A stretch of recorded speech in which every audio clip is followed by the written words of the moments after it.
Namaskar. Welcome to the new episode of Matter That Matters with Dr. Deepak Mhaisekar.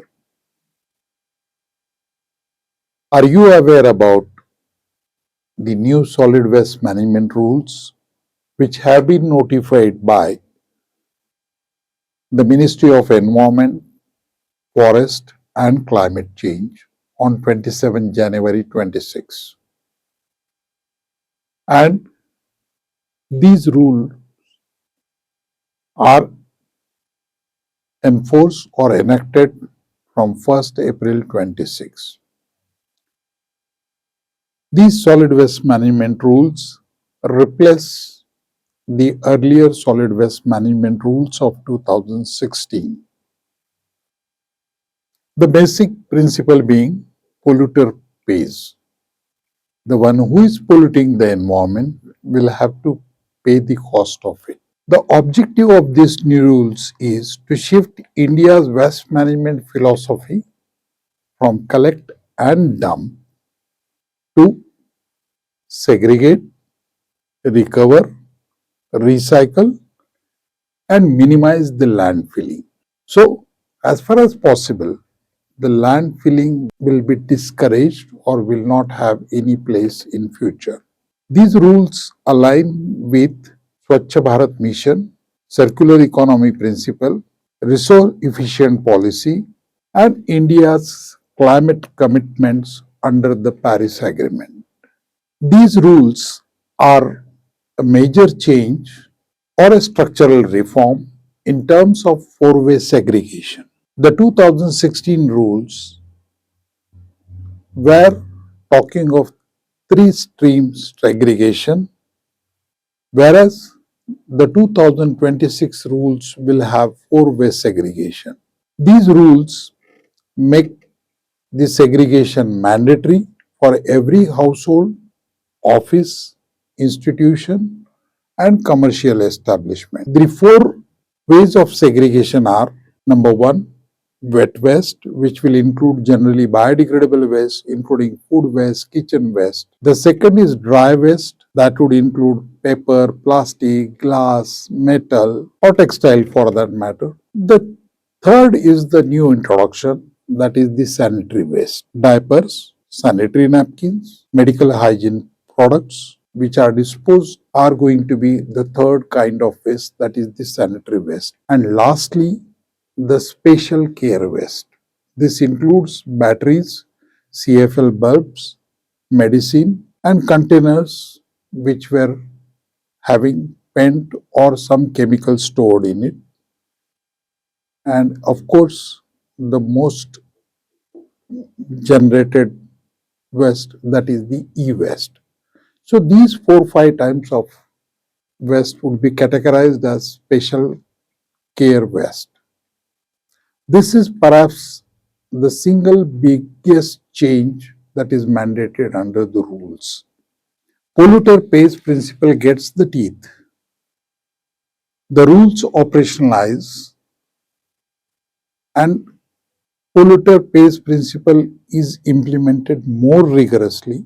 The key implications being user charges become compulsory or mandatory, spot fines for littering, penalties for open dumping or open burning, or not segregating the waste or throwing it as a mixed waste, illegal disposal into the drains or water bodies, and instead of municipalities bearing the entire financial burden, the waste generators becomes financially accountable.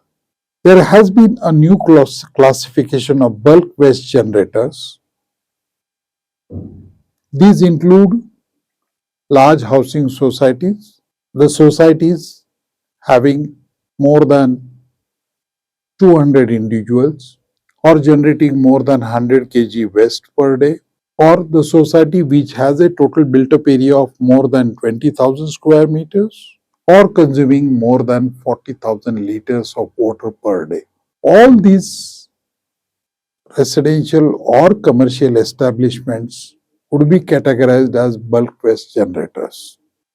The bulk waste generators include large buildings, hospitals, educational campuses, government offices, shopping malls, and industrial campuses. In all these buildings, generally the waste generator is more than 100 kg per day, and they are categorized into either of the four qualifying criteria.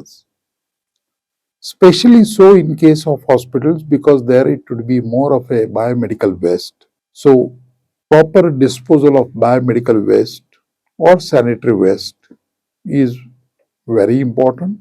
Of course, biomedical waste will be treated and disposed of as per biomedical waste rules, and it would not be a part of the solid waste rules. But the sanitary waste which the hospital may generate would be covered under these rules. The bulk waste generator's responsibility would be to segregate the waste in four categories, as I had already discussed about it. Process the biodegradable waste on site through authorized facilities. Hand over the recyclables only to the authorized collectors. Maintain records and ensure proper compliance. And the sanitary waste and the e-waste has to be properly disposed of. For the first time, due to these solid waste management rules, the digital governance has entered in waste management. There is a digital waste tracking, online reporting, GPS based transportation, and centralized monitoring through the CPCB, that is Central Pollution Control Board, or the State Pollution Control Board's online portal. So, this is going to be more of a e-monitored disposal of solid waste. Municipal bodies will have to ensure there is 100% door-to-door collection, scientific transportation, material recovery facilities, proper composting, scientific landfill management, and closure and remediation plan of the dump sites. Performance is expected to be measured on the outcome rather than the collection volume. In these rules, the emphasis is given on circular economy. That is, at the first place, reduce the generation of solid waste, reuse it, second, third, recycle it, fourth, recover energy. That could be waste to energy, landfill only in unavoidable residual waste. It's not going to be the first choice, it's going to be the last choice. This marks India's transition towards a resource recovery model. So, dump sites which were there earlier will have to be reclaimed. The rule requires identification of legacy waste, scientific biomining, bioremediation, land reclamation, and restoration of contaminated sites. Recognition of waste pickers, forming their self-help groups, using them for recycling, and producer organizations. This will support livelihood security, improved recycling efficiency, and social inclusion. When we talk in Indian context, the obligation goes with Gram Panchayats, rural local bodies, Nagar Panchayats, census town, and of course municipal councils and municipal corporations and regional development authorities. The key challenges in effective implementations are behavioral resistance to segregation, weak municipal manpower, funding gaps for smaller municipalities, limited recycling infrastructure, enforcement consistency, integration of the informal sector, and interdepartmental coordination. In spite of all the challenges, the new solid waste management rules are significant shift to a new model than the earlier one. It emphasizes on circular economy, and therefore these rules are important in deciding national priorities in public health, climate action, urban governance, circular economy, environmental protection. As stated by me earlier, these have become enforceable from 1st April 26.